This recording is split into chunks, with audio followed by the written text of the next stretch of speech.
राधा स्वामी जी। बाणी बाणी श्री गुरु नानक देव जी महाराज। आज के सत्संग का विषय है, नाम जप के लिए 5 शब्द ही क्यों दिए जाते हैं।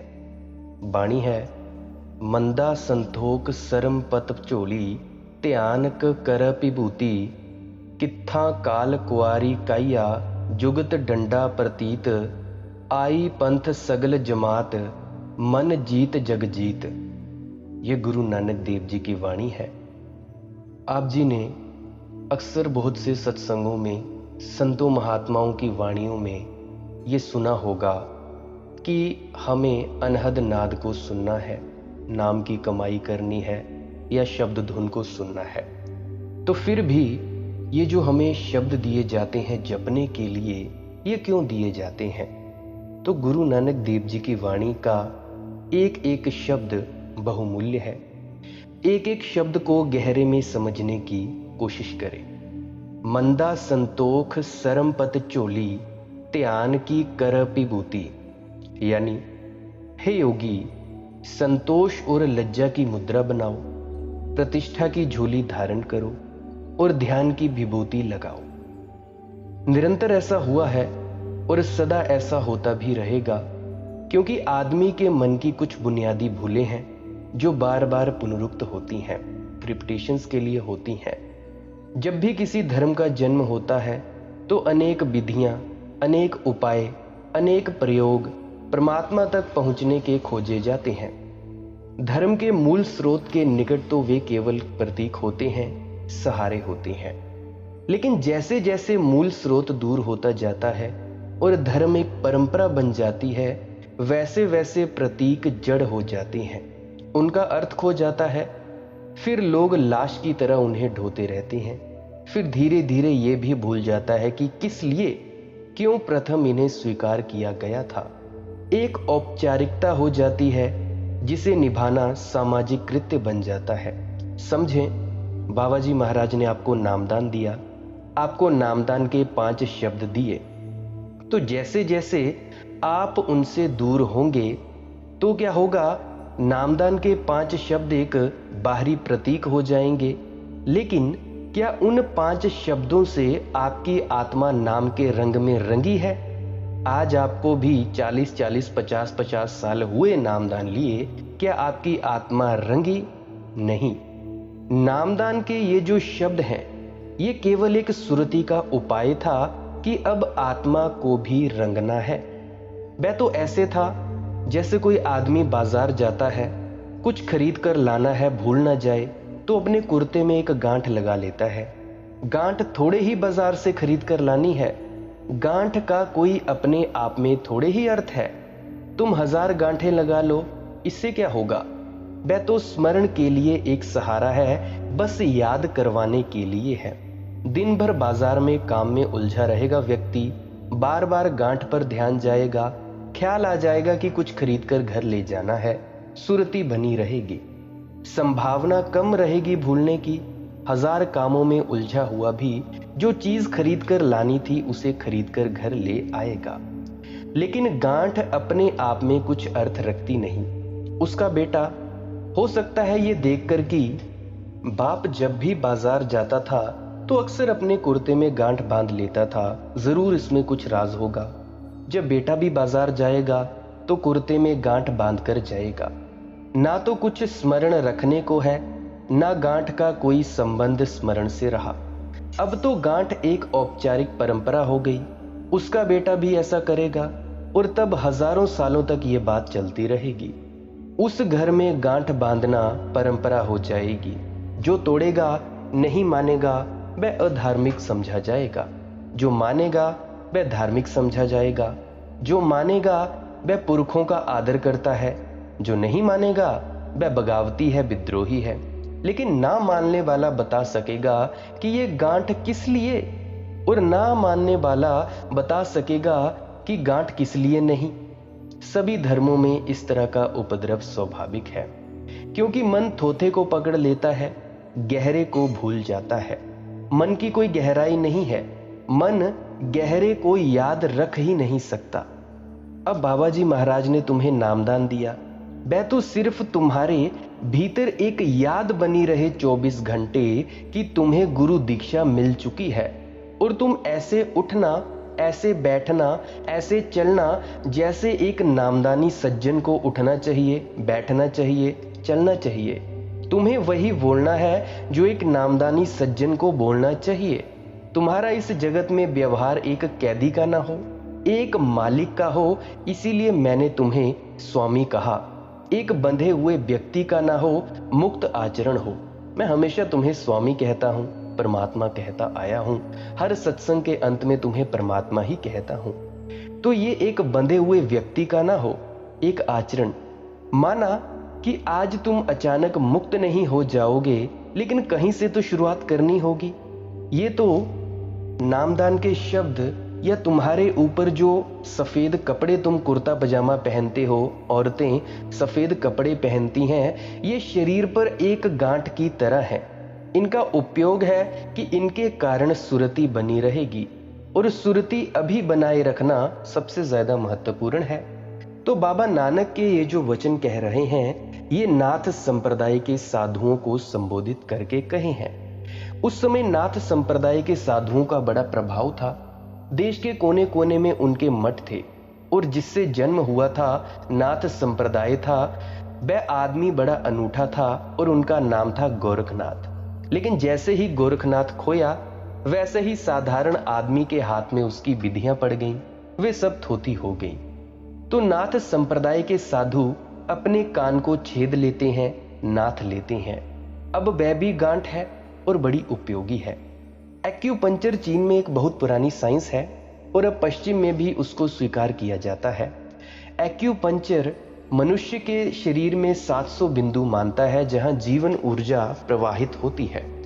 दोनों कानों का लटकता हुआ हिस्सा एक बड़ा महत्वपूर्ण एक्यूपंक्चर का केंद्र है और इस केंद्र से भीतर की स्मृति का बड़ा गहरा संबंध है। अगर कान छेद दिया जाए तो उस भीतर की ऊर्जा में चोट लगती है, गहरी चोट लगती है। मस्तिष्क के कुछ विकारों को दूर करने का चीन में एक ही उपाय है कि कान छेद दिया जाए। कान छेदते ही विकार दूर हो जाते हैं। इस गहरी अनुभूति के कारण नाथ संप्रदाय के साधु कान छेदते हैं और उनका एक वर्ग तो कनफटा होता है। वे छेदते ही नहीं, कान को बिल्कुल फाड़ लेते हैं, क्योंकि शरीर की ऊर्जा के बिंदु हैं और जब कान फट जाता है तो वहां जो चोट पड़ती थी वह खो जाती है। वहां से जीवन की विद्युत धारा सीधी मस्तिष्क की तरफ बहने लगती है। बीच का एक अवरोध अलग हो जाता है। ये भीतरी स्मृति को जगाने में बड़ा कीमती उपाय है। तुम कभी थोड़ी कोशिश करना। कान छेदने की कोई जरूरत नहीं है, लेकिन जब भी तुम्हारा मन उदास हो, चिंतित हो, क्रोध से भरा हुआ हो, तुम दोनों कानों के नीचे हिस्से को पकड़कर जोर से रगड़ना। सिर्फ रगड़ने से ही तुम पाओगे कि भीतर चित्त की दशा बदलने लगी। पर इतना तो साफ ही है कि कान फाड़ने से कोई सिद्ध ना हो जाएगा और कान छेद लिया तो सब कुछ हो गया, ऐसा भी नहीं है। भारत में बहुत पुरानी ग्रामीण परंपरा है। अभी भी कुछ लोग गांव में मिल जाएंगे, हमारे इधर गांव में भी हैं। अगर तुम्हें कभी कोई आदमी मिले जिसका नाम हो कंछेदी लाल या जिसका नाम हो नत्थू लाल, तो तुम पूछना कि यह नाम क्यों रखा गया। जिन घरों में बच्चे मर जाते हैं, 2-4 बच्चे हुए और मर गए, तो बहुत पुरानी परंपरा है कि फिर जो बच्चा पैदा हो तत्क्षण या तो उसकी कान छेद दो या उसका नाक छेद दो। अगर नाक छेदा तो उसका नाम नत्थू लाल, कान छेदा तो उसका नाम कंछेदी लाल। और ये बात बड़ी अनुभव की है। फिर नाक या कान छेदने के बाद बच्चे नहीं मरते, उनके जीवन ऊर्जा में कुछ बुनियादी अंतर आ जाता है, बच्चा बच जाता है। ये हजारों सालों के अनुभव के बाद लोगों ने धीरे धीरे प्रयोग खोजा है। अब तो इस पर रूस में बड़ी खोज हुई है और क्रियालान फोटोग्राफी ने बड़े महत्वपूर्ण निष्कर्ष निकाले हैं कि मनुष्य के शरीर में जो विद्युत का प्रवाह है, सारा खेल स्वास्थ्य का, बीमारी का, जन्म का, मरण का उस विद्युत के प्रवाह पर निर्भर है और उस प्रवाह को कुछ बिंदुओं से बदला जा सकता है। उस प्रवाह के मार्ग को रूपांतरित किया जा सकता है। उस प्रवाह को एक तरफ जाने से रोका जा सकता है, दूसरी तरफ ले जाया जा सकता है। एक्यूपंक्चर की सारी कला यही है कि जब कोई आदमी बीमार होता है तो किन्हीं शरीर के खास बिंदुओं पर वे गर्म सुई चुभोते हैं और जरा सा सुई का चुभन और भीतर की विद्युत धारा बदल जाती है। उस विद्युत धारा के बदलने से सैकड़ों बीमारियां तिरोहित हो जाती हैं। चीन में तो कोई 5000 सालों से वे इसका प्रयोग करते हैं। उन्होंने जो शरीर में माने हैं बिंदु, अब तो विज्ञान ने भी स्वीकृति दे दी है कि वे बिंदु हैं और ये भी स्वीकार हो गया है रूस में कम से कम, और रूस के तो अस्पतालों में भी एक्यूपंक्चर का प्रयोग शुरू हो गया है। और अब तो उन्होंने यंत्र भी खोज लिए हैं कि मरीज को वे यंत्र में खड़ा कर देते हैं, तो जैसे एक्सरे से पता चलता है कि भीतर कहाँ खराबी है, उस यंत्र से पता चलता है कि शरीर में घूमने वाली इलेक्ट्रिक करंट कहाँ बीमारी पड़ गई है। तो जहाँ बीमारी पड़ गई है वहाँ इलेक्ट्रिक का शॉक देते हैं। इलेक्ट्रिक का शॉक देते ही विद्युत धारा प्रवाहित हो जाती है और बीमारी तिरोहित हो जाती है। कान छेदना नाथ संप्रदाय के योगियों ने बड़े महत्वपूर्ण शौक की तरह खोजा था। वह शौक था एक झन्न सा शौक। इस तरह से शौक बहुत तरह खोजे गए हैं। तुम्हें पता है कि यहूदी और मुसलमान खतना करते हैं। वह खतना भी इसी तरह का शौक है और बड़ा महत्वपूर्ण है। यहूदी तो बच्चा पैदा होता है, उसके 14 दिन के भीतर उसका खतना करते हैं और जननेंद्रिय के ऊपर की चमड़ी को काटकर अलग कर देते हैं। इस संबंध में बहुत अध्ययन चलता आ रहा है कि इससे क्या लाभ होते हैं, और लाभ प्रगाढ़ मालूम होते हैं, क्योंकि यहूदियों से ज्यादा प्रभावशाली प्रतिभाशाली कौम खोजना कठिन है। उनकी संख्या तो थोड़ी है, लेकिन जितनी नोबेल प्राइज यहूदी ले जाते हैं उतनी कोई दूसरी जाति नहीं ले जाती। और यहूदी जिस दिशा में काम करेगा हमेशा अग्रणी हो जाएगा, आगे पहुंच जाएगा, दूसरों को पीछे खदेड़ देगा। यहूदी के पास प्रतिभा तो ज्यादा मालूम पड़ती है। इस सदी में जिन लोगों ने बड़े प्रभाव दिखाई हैं, बड़े प्रभाव पैदा किए हैं, वे सब यहूदी हैं। Karl Marx, Sigmund Freud, Albert Einstein तीनों यहूदी हैं और इन तीनों ने इस सदी को निर्मित किया है। और यहूदियों ने जितने प्रगाढ़ विचारक पैदा किए हैं, वैज्ञानिक पैदा किए हैं, किसी ने पैदा नहीं किए। उनका कोई मुकाबला नहीं है। और अभी इस संबंध में विचार शुरू हुआ है कि हो सकता है 14 दिन के भीतर जो खतना किया जाता है उसका कुछ न कुछ गहरा संबंध प्रतिभा से है। मुसलमान वह नहीं कर पाए क्योंकि वे खतना बड़ी देर से करते हैं। यहूदियों का ख्याल है कि 14 दिन के भीतर बच्चे का जो पहला शौक मिलता है, क्योंकि खतना जननेंद्रिय की चमड़ी का किया जाता है, तो पहला शौक जननेंद्रिय के पास जो इकट्ठी ऊर्जा है, जो विद्युत ऊर्जा है, उसको लगता है। और वह शौक इतना गहरा है कि वह विद्युत ऊर्जा उस जगह से हटकर सीधी मस्तिष्क पर चोट करती है और छोटे बच्चे को वह जो चोट है सदा के लिए महत्वपूर्ण हो जाती है, उसकी जीवन धारा बदल जाती है। इस बात की संभावना है। किरलियान भी इससे राजी है रूस में। और एक्यूपंक्चर का तो बहुत पुराना ख्याल है कि यह बात सच है, क्योंकि जननेंद्रिय सर्वाधिक संवेदनशील जगह है। उससे ज्यादा संवेदनशील कोई हिस्सा शरीर में नहीं है। और छोटे से बच्चे की चमड़ी काट देना इसके लिए बहुत बड़ा शौक है। और उस धक्के के लगते ही ऊर्जा छटक कर मस्तिष्क में प्रवेश कर जाती है। जब कभी ये चीजें खोजी गईं तो इनका उपयोग शुरू हुआ, फिर उपयोग का अर्थ खो जाता है। तब ऊपर ऊपर चीजें लोग ढोते रहते हैं, उन्हें भी पता नहीं होता वे क्या कर रहे हैं, वे क्यों कर रहे हैं। तो गोरखनाथ ने बहुत सी चीजें खोजी। गोरखनाथ अनूठा अन्वेषक था और उसका प्रभाव पड़ा और लाखों लोग नाथ संप्रदाय में सम्मिलित हुए, क्योंकि परिणाम साफ थे। लेकिन बाबा नानक के वक्त तक आते आते चीजें धुंधली हो गई। लोग ढो रहे थे, लेकिन गोरखनाथ ने जो अर्थ दिए वे तो खो ही गए थे। तो बाबा नानक कहते हैं, हे योगी, संतोष और लज्जा की मुद्रा बनाओ। क्योंकि बाबा गोरखनाथ ने बहुत सी मुद्राएं खोजी। मुद्राएं बड़ी महत्वपूर्ण है। तुम्हें भी शायद कभी जीवन में अनुभव होता हो कि तुम्हारी मन की दशा तुम्हारी मुद्रा से जुड़ी होती है। जब तुम शांत होते हो तब तुम्हारे चेहरे, तुम्हारे हाथ, तुम्हारे शरीर की मुद्रा अलग होती है। जब तुम क्रुद्ध होते हो, क्रोध से भरे हुए होते हो, तब अलग होती है। जब तुम किसी के प्रति करुणा से भरे होते हो, दया भावना से भरे होते हो, तब अलग होती है। तुम करुणा के समय घूंसा तो बांधकर किसी के सिर के सामने खड़े नहीं हो जाओगे, क्योंकि बेतुकी होगी मुद्रा। करुणा के समय तो तुम्हारे हाथ में भी करुणा होगी, हाथ में भी अभय होगा, हाथ में भी दान का भाव होगा, हाथ भी देगा। घूंसा तो किसी को नष्ट करने के लिए है, मुट्ठी बंधी नहीं हो सकती, क्योंकि बंधी मुट्ठी तो कृपण की है। मुट्ठी खुली होगी करुणा के क्षण में, तुमसे कुछ भी दिया जा सकता है। मन और मन के भाव, मन और मन के भाव और शरीर की स्थितियों का गहरा संबंध है। तो गुरु गोरखनाथ ने बहुत सी मुद्राएं खोजी, जिनको साधने से योगी की भीतर की चित्त दशा बदलती है। तुम समझो कि तुम बिल्कुल क्रोध की मुद्रा साध कर खड़े हो जाओ। क्रोध बिल्कुल नहीं है, लेकिन तुम क्रोध की मुद्रा साध लो। ठीक वैसे ही लाल आंखें कर लो, घूंसा तान लो, जैसे किसी की जान लेने जा रहे हो। तैयार हो जाओ, बिल्कुल हमला करना है। तो तुम अचानक पाओगे कि तुम्हारे भीतर क्रोध की सरसराहट शुरू हो गई। सिर्फ मुद्रा तुमने बनाई और क्रोध पैदा हो गया। अमेरिका में इस सदी में दो बड़े मनोवैज्ञानिक हुए, जेम्स और लेंग।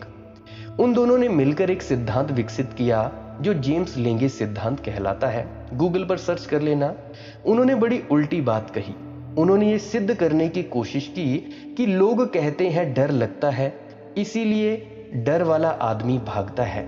जेम्स और लेंगे ने सिद्ध किया कि आदमी भागता है इसीलिए डर लगता है। जेम्स और लेंगे ने कहा कि मुद्रा महत्वपूर्ण है।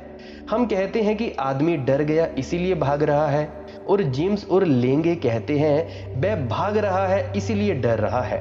अगर वह भागना रोक दे तो डर खो जाएगा, अगर मुद्रा बदल दे तो भीतर की स्थिति बदल जाएगी। चित्त की हर स्थिति के साथ जुड़ी मुद्रा है। इसका यह अर्थ हुआ कि चित्त और शरीर एक पैरेलल समानांतर धारा में चलते हैं। जब तुम आनंदित होते हो तब तुम्हारे शरीर की एक स्थिति होती है, जब तुम दुखी होते हो तब दूसरी स्थिति होती है। तुम अध्ययन करना, जब तुम प्रसन्न हो, प्रफुल्लित हो, खुश हो, तो तुम पाओगे कि जैसे तुम्हारे शरीर में कुछ फैल रहा है, तुम्हारा शरीर बड़ा हो गया है, जैसे तुम बड़े हो गए हो। एक विस्तीर्णता उपलब्ध होती है, तुम फैलते चले जाते हो। जब तुम दुखी होते हो, परेशान होते हो, तब तुम सिकुड़ते हो, जैसे भीतर तुम सिकुड़ गए हो, सिकुड़कर बंद होते जा रहे हो।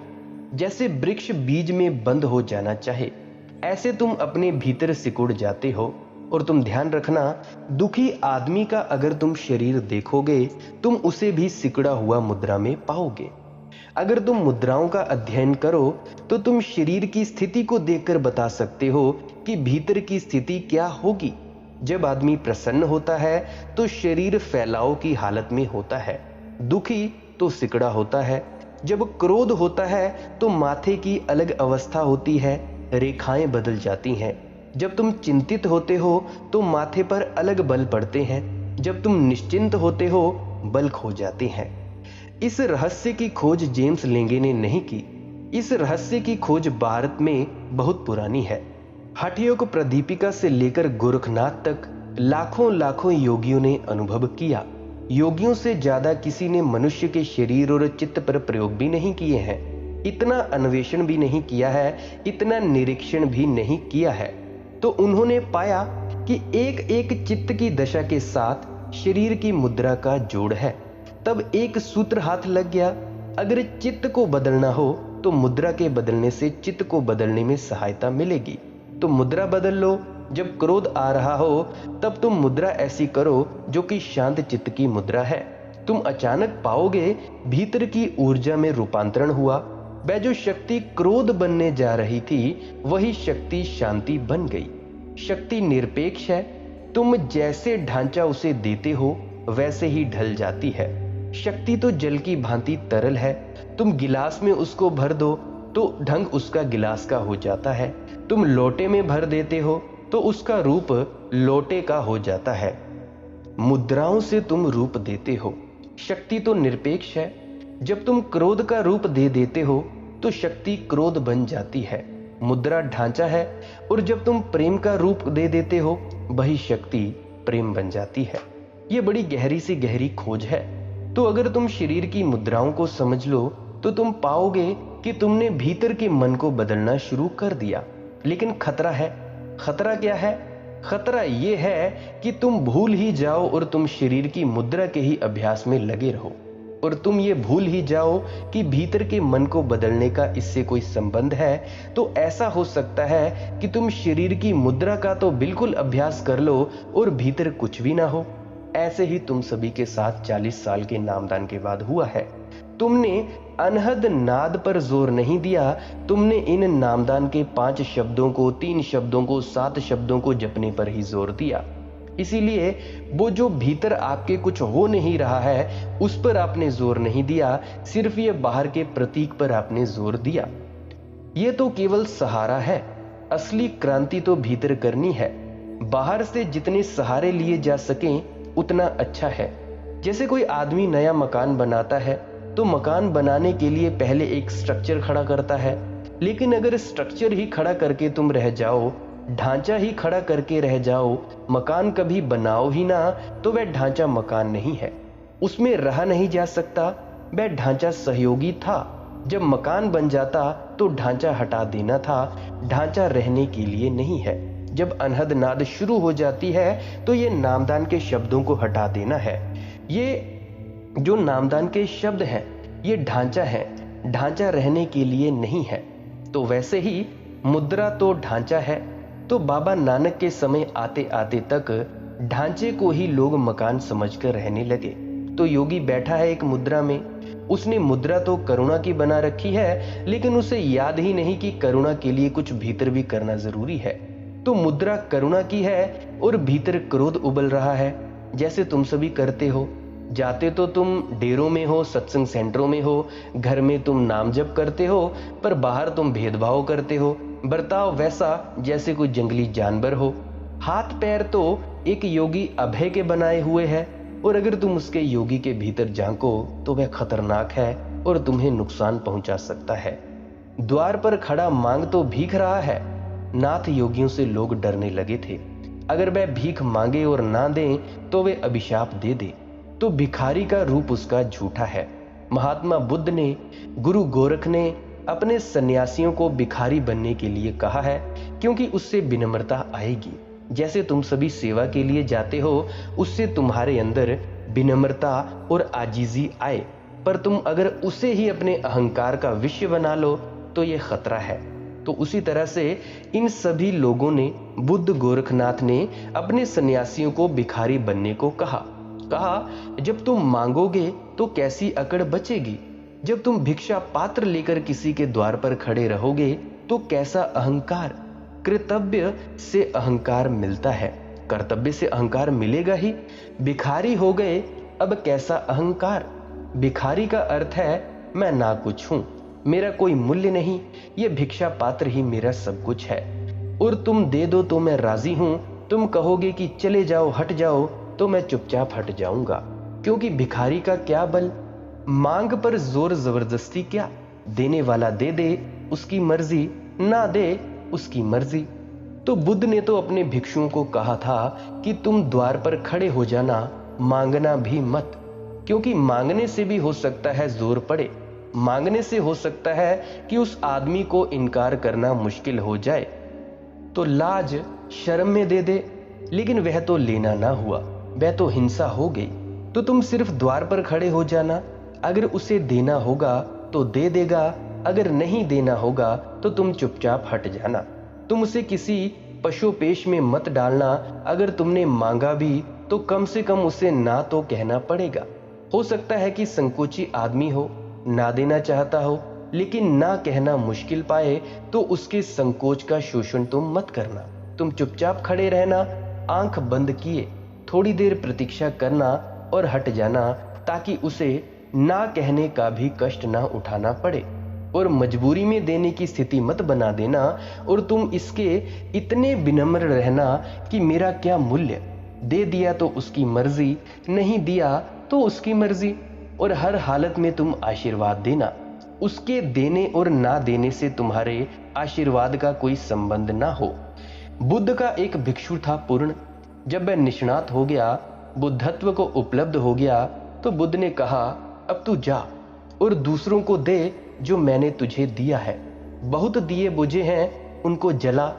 अब तेरी मेरे पास रहने की कोई जरूरत नहीं, तू पा गया है। तो पूर्ण ने कहा कि मुझे आज्ञा दे कि बिहार का एक इलाका था जिसका नाम सूखा था, मैं वहां जाऊं। बुद्ध ने कहा वहां ना जा तो अच्छा, क्योंकि वहां के लोग बहुत कठिन हैं, कठोर हैं, वे तुझे गालियां देंगे, अपमान करेंगे। पूर्ण ने कहा लेकिन जहां लोग बीमार हैं वहीं तो चिकित्सक की जरूरत है, तो मुझे आज्ञा दें कि मैं वहीं जाऊं, उन लोगों को जरूरत है। तो बुद्ध ने कहा मुझे 3 जवाब जाने के पहले दे। पहला, अगर वे गालियां देंगे, अपमान करेंगे तो तुझे क्या होगा?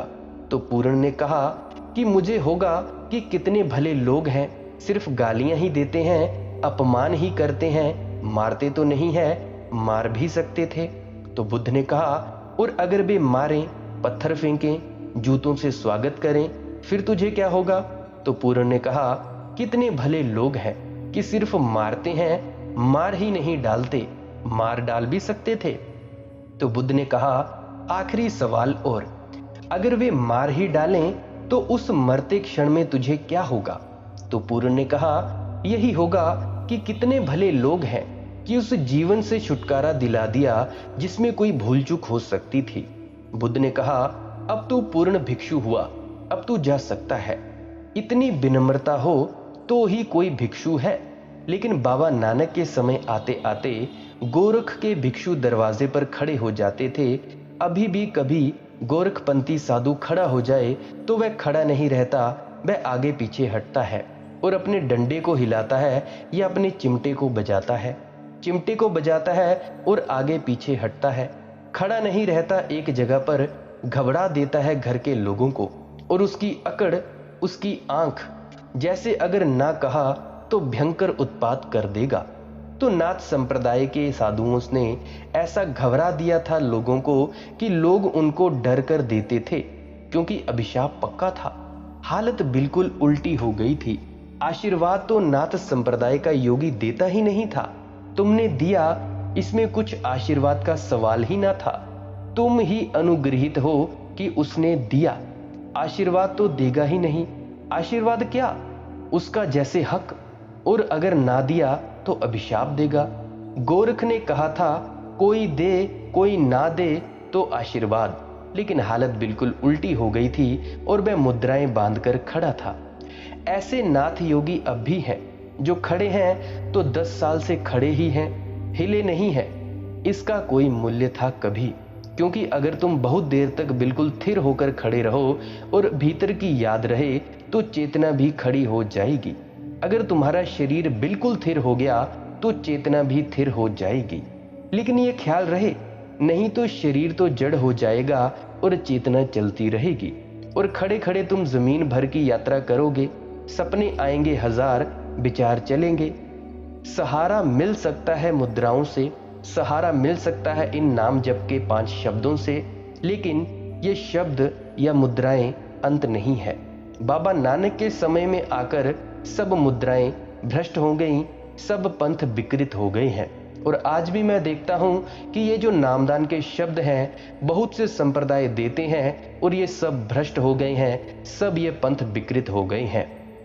तो बाबा नानक भी कह रहे हैं, हे योगी, संतोष और लज्जा की मुद्रा बनाओ। मुद्राओं से ना चलेगा, संतोष ही मुद्रा है, लज्जा मुद्रा है। प्रतिष्ठा की झोली धारण करो। ये झोली जो कंधे पर टांग कर चल रहे हो, ये काम ना देगी। समझें, संतोष बड़ा महत्वपूर्ण शब्द है। संतोष कैसे होता है, संतुष्टि कैसे मिलती है, इसके बारे में चर्चा हम कल की सत्संग वीडियो में करेंगे। आज के लिए बस इतना ही। अगर आप जी का कोई प्रश्न हो तो विनती है कि टेलीग्राम पर आप सर्च कर सकते हैं मालिक की मौज सत्संग, वहां पे पूछ सकते हैं। अगर किसी को मेरा मोबाइल नंबर भी चाहिए तो टेलीग्राम पे मेरा डिस्कशन ग्रुप है, वहां पे मांग सकते हैं, कॉल के माध्यम से भी पूछ सकते हैं। अगर आप जी को इस वीडियो से कुछ भी जानकारी मिली हो, अगर आपको समझ में आया हो कि ये जो नाम जप है क्यों दिया जाता है, मुद्राएं क्यों साधी जाती हैं, तो इस वीडियो को अपने मित्रों तथा परिजनों तक जरूर साझा करें, व्हाट्सएप पे शेयर करें, ट्विटर पे, जो भी आपके हैंडल्स हो वहां पे शेयर कर दें। कोई देखे या ना देखे, आपका बस कार्य है कि शेयर कर दें। क्या पता आपकी वजह से, आपकी ये सेवा से किसी भटके हुए को रास्ता मिले और किसी के विघ्न दूर हो जाएं, और जो भी उनको दिक्कत परेशानी होती होगी अपनी साधना में, आपकी वजह से उनकी साधना में वृद्धि हो। मेरी बस यही विनती है। और मेरी एक और विनती है, प्रश्न पूछने से पहले कृपया पुरानी वीडियो जरूर सुन लिया करें। 350 से ज्यादा वीडियोस डल चुकी हैं इस चैनल पर। पूरी वीडियोस सुने, पुरानी वीडियोस को जरूर सुने, और सुनने के बाद भी अगर आपका कोई प्रश्न हो फिर तो आप जरूर ही पूछें, वरना आप जी को, मुझे ऐसा लगता है कि सभी प्रश्नों के जवाब तो मैं दे चुका हूं, फिर भी लगे तो आप पूछ ही सकते हैं। अगर आप इस चैनल को सब्सक्राइब करना चाहें तो कर सकते हैं, नहीं तो आप डेली सर्च जरूर कर लिया करें मालिक की मौज सत्संग। जो भी लेटेस्ट अपडेटेड सत्संग होगा वो सुने, नहीं होगा तो पुराने को सुनने की ही कृपा करें। यही मेरी आपसे विनम्र प्रार्थना है। आप अगर मुझे इंस्टाग्राम और फेसबुक पे भी फॉलो करना चाहते हैं नई नई अपडेट्स के लिए, वहाँ पे भी मालिक की मौज सत्संग सर्च कर लीजिएगा, तो वहाँ पे भी आपको मिल जाएगी नई नई अपडेट्स। आपने मुझे इतना वक्त दिया, दुआ करता हूँ आप अपने भीतर के परमात्मा को पहचान पाएं। आपने इतने अंत तक मुझे सुना, इसका बहुत बहुत शुक्रिया। अंत में आपके भीतर बैठे परमात्मा को प्रणाम करता हूँ। मेरा प्रणाम स्वीकार करें। राधा स्वामी जी।